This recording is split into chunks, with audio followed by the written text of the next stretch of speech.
All right, Bailey, we're back again one more time. Mr. Price or Sure. Mr. Price's moments.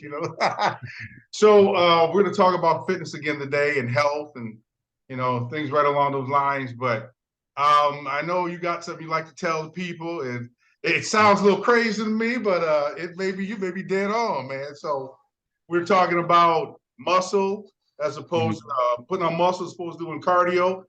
Mhm. Lose weight, hit a brother up. What you talking about? All right. So, contrary to belief, I believe that weightlifting will help you burn fat and help you keep it off versus do it over exercising and doing a ton of cardio. While from the outsider's perspective, it may seem like, stepping on a treadmill for an hour and a half every single day. Yeah, that brings you a lot, that brings you some benefits, right? But Yeah. it affects your hormones negatively. It affects your thyroid, and it lowers your metabolic rate, which ultimately is the biggest thing in terms of burning fat. So if you're stepping on a treadmill for, a long period of time, yeah, I'm sure it'll feel better, but it's not going to burn you fat as high of a rate as people who are lifting and are putting on more Yeah, lean putting muscle. on muscle. Well, Yeah. let me ask you this. If you had a client, you had a Yeah. lady, that's gonna be a tough question. You have a Yeah. lady that's, 5'4", about 250. No, I don't want to say that. Say she's about 200 pounds. Yeah. What would you do in a situation like that? Because you put on muscle, it's gonna make her gain more weight. But you may think in the beginning, but what would you do in a situation like that? What I would do is work to preserve the muscle she has and work to burn off the fat. You can do that by weight training, but more resistance training rather than trying to strength train. Doing more volume, more stuff like Man that. work, stuff like You that. know, and stuff to increase the heart rate. In terms of in terms of cardio, I would believe that walking is a big thing. The more steps you can get in, if you can get 10,000, like I would say if she's in that situation, I would say try to get 10,000 steps just in the day, and Ten then thousand. maybe 20, 30 minutes in a bike on a riding a bike or going in a sauna, something that increases your heart rate, gets you to sweat a little bit. And if you're not going to do any of that, any of the cardio or whatever, just 15,000 steps is what I'd say. A lot of movement. You got to move because if you're stagnant, you're not going to burn anything. And then, well, okay, what about the diet? What kind of food plan would you put somebody like that on? I believe, shoot, that's a great question. I would say, man, so I lower your carbohydrate intake, but first I would focus on what you're eating. I'd focus on the quality of the foods you're eating. Healthy foods is a pretty wide category. A lot of people know how right from wrong, but some people don't. Focusing on cutting out your, seed oil intake, reducing that to nothing. Yeah, First, almost that's the nothing. biggest step. The Yeah. seed oils, the processed sugars, and the processed oils, or processed foods, processed sugars and seed oils are the three big. That's Man, what we I love say. that stuff though. It's addicting. There's a reason you like it. It's Yeah, I addicting. know, I know. So But that's the biggest because thing is a diet. You know what I but mean? that's what your recommendation would be. The reason I brought that up is because there'll be people that's listening to this that are struggling with that because I Mhm. still have some fitness clients I work with now, and I run into situations like this. So and I know you've been doing this for a while and work with athletes and stuff. So what would you do Yeah. in a situation where you had now this is going to stump you. You had Mhm. a person who played tennis every day. They're pretty active, Mhm. but yet they have that they're skinny fat, if you know what I mean. They Yeah. they don't have any structure to their body. So what would you do in a situation like that?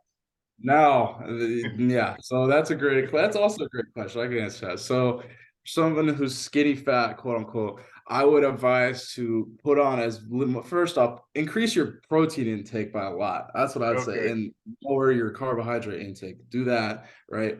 Still eat a similar amount every day, but I would increase your protein and fats and reduce the carbohydrates. And what kind of fats? Like animal fats, butter, ghee, stuff Okay. like aloe. Like I'll give you a great, like yesterday I made bacon, right? And I took the fat out of the bacon, I drained it into a jar and put it in the fridge. So now you have free, you don't even gotta go Yeah, buy yeah. aloe or anything.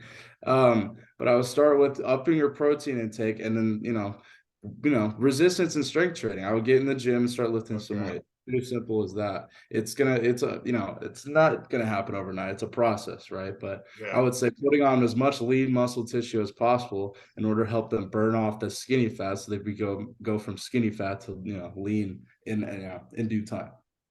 So, what would you say when it comes to working out? Do you think there's a better time to work out, or should you work Uh, out full stomach, empty stomach? There's all these myths out there. So, yeah, so I mean, I've done it all. I've trained at 4 o'clock on a full stomach. I train at 5 a.m. off nothing, and all so right. here's what I'd say: put your workout at a time where you can get a large meal after, where you're Okay. able to ingest a high amount of protein to refuel the muscle. That's what I would say is the best thing. Because if you're gonna work out and then you're not gonna do anything for 10 hours, that's a no-no. That's just it's not gonna work. It's not gonna work out for you.